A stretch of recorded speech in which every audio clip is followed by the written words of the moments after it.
Hi friends, welcome back to my channel, and this is Veeam 13 full course, and this is part 5th video in this course.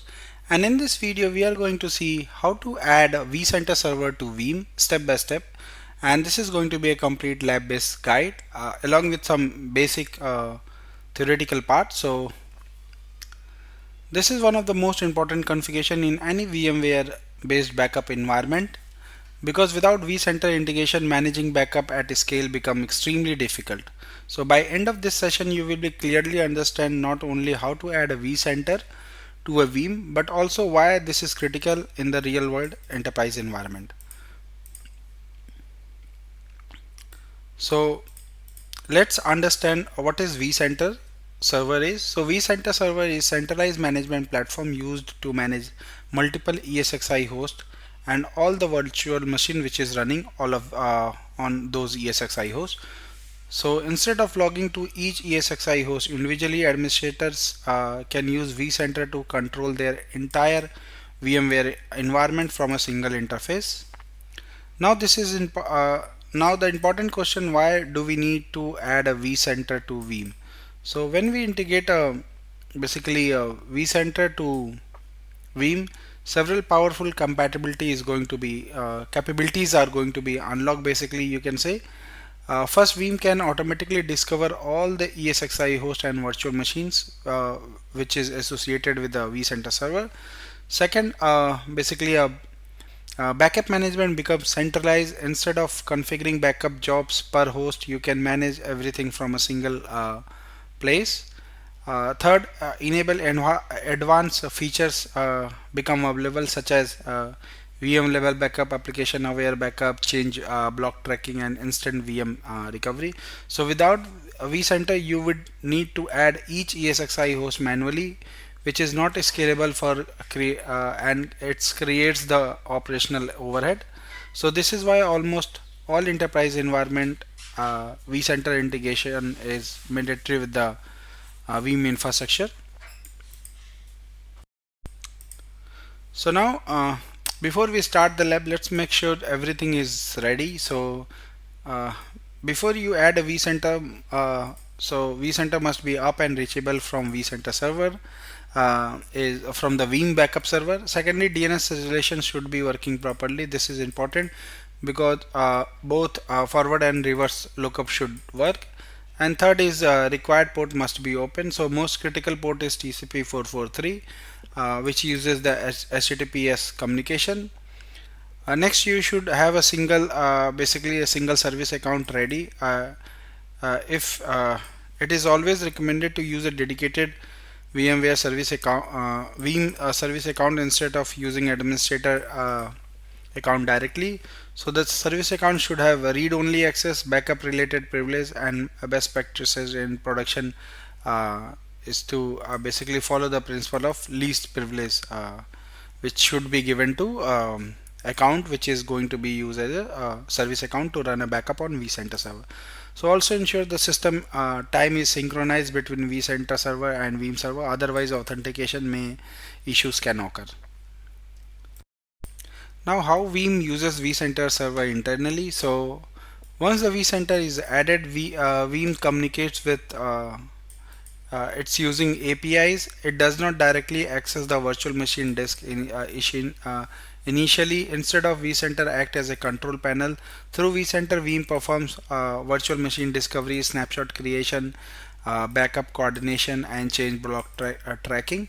So this is designed to make entire backup process more efficient and scalable. So these are the best practices: use dedicated service account, enable least privilege access, keep vCenter and Veeam time synchronized, and regular update your credential, monitor connection status. So these are the some best practices which you should always follow. And now benefit of adding vCenter to Veeam. So centralized management to entire VMware environment, faster backup configuration, supports basically advanced VMware feature, scalability for larger environment, automatic VM discovery, and better monitoring and reporting based on vCenter's server, and reduce operational overhead and faster disaster recovery.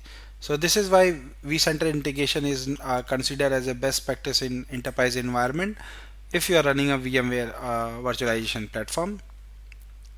So in enterprise environment, backup admin can create one job for 100 of virtual machine to take a backup. So dynamic VM discovery, new VMs are automatically going to be discovered and added to backup, reduce operational overhead, faster disaster recovery.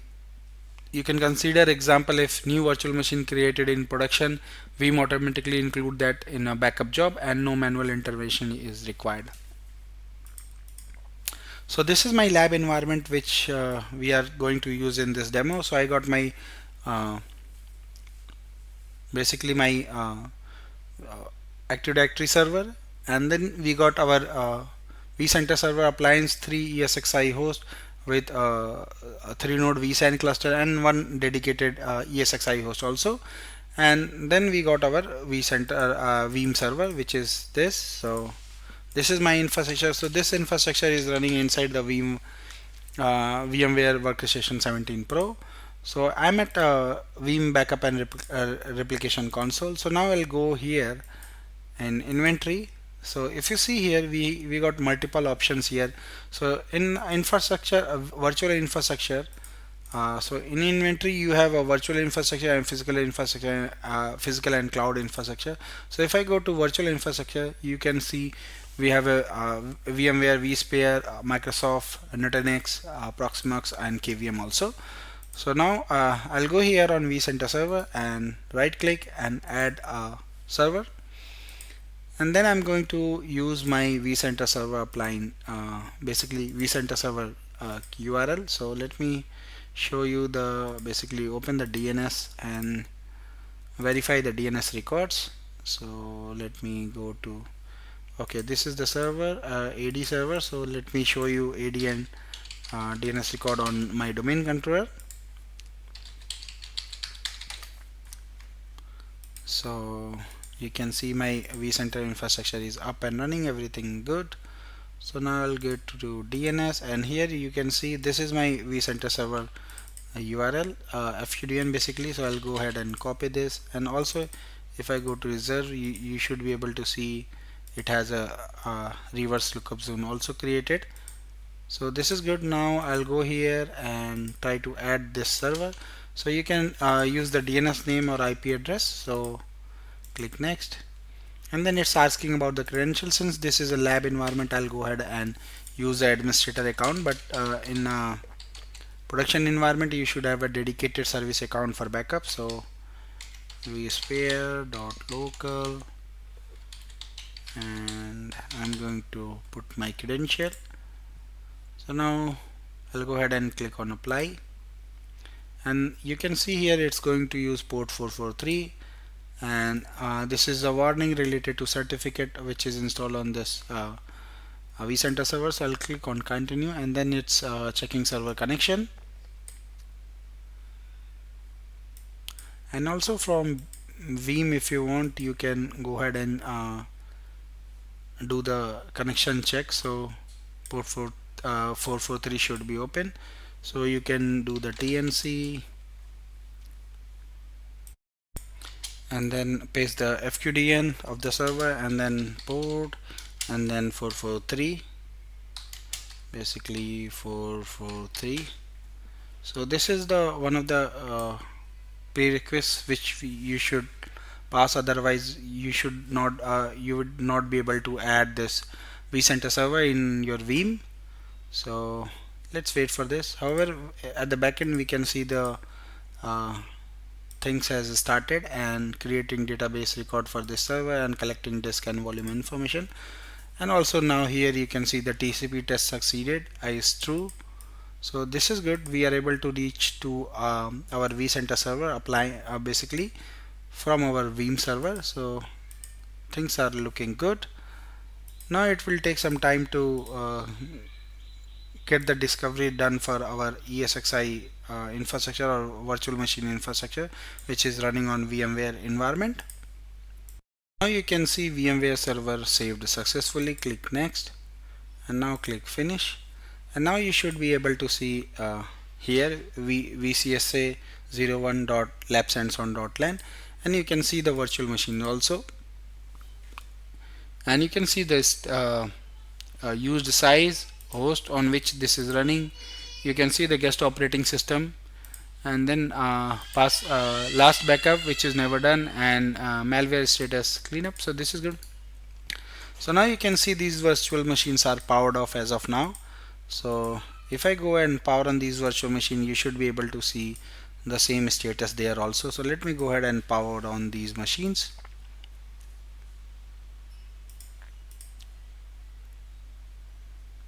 So now if I go ahead and refresh or rescan, if you rescan it, it is going to rediscover everything, disk volume and all other information in the vCenter server. So let me try to refresh.